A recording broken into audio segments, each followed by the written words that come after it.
Mga kaibigan, maligayang pagdating sa aking bagong explanation video. Ngayon ay sisimulan na natin ang talakayan tungkol sa apoy sa dugo. Kung nagustuhan ninyo ang video, huwag kalimutang mag-subscribe sa aming channel na Series Explained PH. Para sa mga nanonood mula sa Facebook, ang link ng aming YouTube channel ay nasa video description.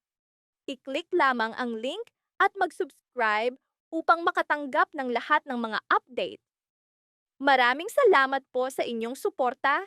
Sa Blood of Fire, ipinapakita ng kabanatang ito kung paanong ang matinding galit ay maaaring lamunin ang isang tao hanggang sa siya'y maging handa ng pumatay para sa paghihiganti. Halos gumuho ang kapayapaan ng pamilya ni Vanessa at Marco dahil sa isang babaeng walang kinatatakutan. Ito ang sandali kung saan ang dugo ay nag-aalab na parang apoy, kung saan ang paghihiganti ay lalong nagiging nakakatakot. Ang galit ay lalong dumidilim, at ang panganib ay unti-unting lumalapit sa kanilang buhay. Sapagkat madalas, ang pinakanakakatakot na kaaway ay hindi ang malayo, kundi ang matagal nang naghihintay ng tamang oras upang wasakin ang lahat. Nagsimula ang lahat sa isang nakakatakot na pangyayari na muntik nang magdala ng trahedya sa pamilya ni Vanessa at Marco. Bulag sa paghihiganti, muling pinatunayan ni Trincy na para sa kanya, walang inosente. Kahit sino ay maaaring masaktan, basta't makamit niya ang kanyang layunin. At sa pagkakataong ito, ang kanyang target ay si Sylvia, isang ina, isang babae, na ang tanging hangarin ay protektahan ang kanyang pamilya. Ngunit para kay Trincy, walang inosente.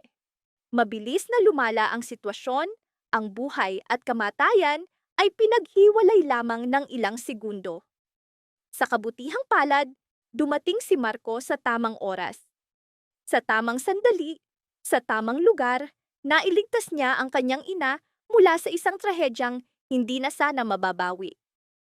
Sa mukha ni Marco, lumitaw ang takot na matagal na niyang itinatago.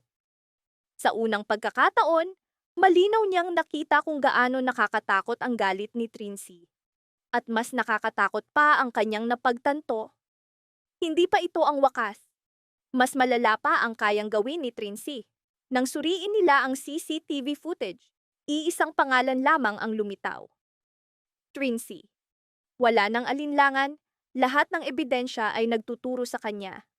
Sa sandaling iyon, bumalik ang matagal ng takot ni Marco, ang galit ni Trincy laban kay Vanessa. Isang galit na hindi natigil. Isang galit na lumaki na parang apoy sa paglipas ng panahon. Dito nagsimula ang mas madilim na kabanata, kung saan lalong lumakas ang apoy ng paghihiganti at lalong naging hindi tiyak ang kaligtasan ng pamilya. Hindi sila nag-aksaya ng oras. Sa tulong ng mga pulis at mga kaibigan ni Vanessa, agad nilang tinunton ang lugar na maaaring pinagtataguan ni Trincy. Bawat hakbang ay parang humihinto ang oras. Paano kung huli na sila? Paano kung may iba pang masaktan? Paano kung mas malaking trahedya ang mangyari? Ngunit sa pagkakataong ito, nasa kanilang panig ang kapalaran. Sa wakas, nahuli si Trincy. Sa huli, nagawa nilang pigilan siya. Ngunit nanatiling nakabitin ang tanong, ito ba talaga ang wakas? O simula lamang ng mas madilim na digmaan? Matapos ang lahat ng kaguluhan, lahat ng takot, lahat ng sakit, tila nakahinga na ang lahat ng maluwag. Tila nagtatapos na ang bangungot. Ngunit sa apoy ng paghihigante, tuwing tila tapos na ang problema, mas malaking kapahamakan ang nagsisimula. Kahit nahuli na si Trincy, dahan-dahan namang lumalapit ang isa pang panganib. Ang pangalang iyon ay si Kiara, na mas kilala ng marami bilang si Angel.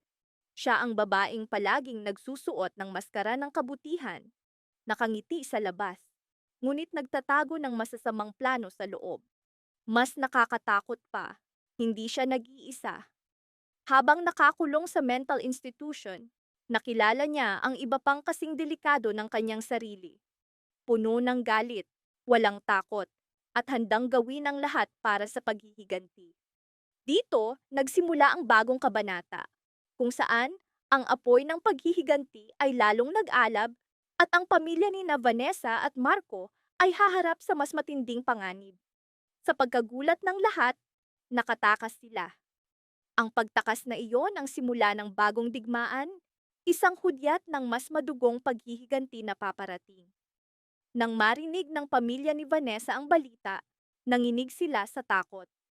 Alam nila kung gaano katalino, gaano kapanganib si Kiara, at higit sa lahat na kaya niyang pumatay. Hindi ito karaniwang banta, kundi isang madilim na obsesyon na matagal nang umuukit sa kanyang puso. Habang lahat ay nagsisimulang magplano ng kanilang depensa, isang tanong ang bumabagabag sa kanila. Sino ang susunod na tatargetin ni Kiara? Si Vanessa? Si Marco? O iba pa? Ang pinaka nakakatakot ay may isang tao pa ring hindi nakikita ang tunay na kalikasan ni Kiara, si Mikay.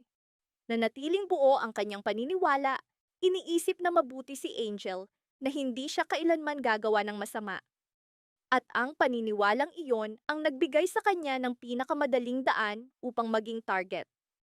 Ang inosenteng puso ng isang bata ay patuloy na nagtitiwala sa isang taong bulag sa paghihiganti. Kung may madadaya, siya iyon. Kaya't doble ang pag-iingat ni na Marco at Vanessa. Alam nila na isang pagkakamali lamang ay maaaring sumira ng isang buhay. Ngunit, habang mas naghahanda sila, mas malinaw ang isang mapait na katotohanan. Hindi pa tapos ang mga kaaway laban sa pamilya ni Vanessa. Bawat laban ay nagtatapos lamang upang magsimula ng panibago. Kapag nahuli ang isa, may sumusulpot na bago. Kapag nalutas ang isang problema, may bagong lihim na lumilitaw. Habang lumalalim ang gabi, mas nagiging malinaw. Hindi sila ligtas. Malayo pa sa katapusan ang kanilang bangungot. Nang makatakas si Kiara kasama ang kanyang mga kasamahan, para itong babala ng paparating na unos. Halos magdala ng trahedya si Trincy, ngunit si Kiara? Wala siyang iniisip kundi paghihiganti. At kung si Mikay ang una niyang target, may makakapigil pa ba sa kanya sa tamang oras? Sa Blood of Fire, isang katotohanan ang nananatili. Walang lihim ang mananatiling nakabaon magpakailanman, at walang madilim na puwersa ang tuluyang mawawala. Ang natitirang tanong, sino ang unang tatamaan sa susunod na pag-atake ni Kiara, at sino ang tuluyang mawawala? Maraming salamat sa panonood ng buong video. Para mapanood ang susunod na episode explanation, huwag kalimutang mag-subscribe sa Series Explained PH channel.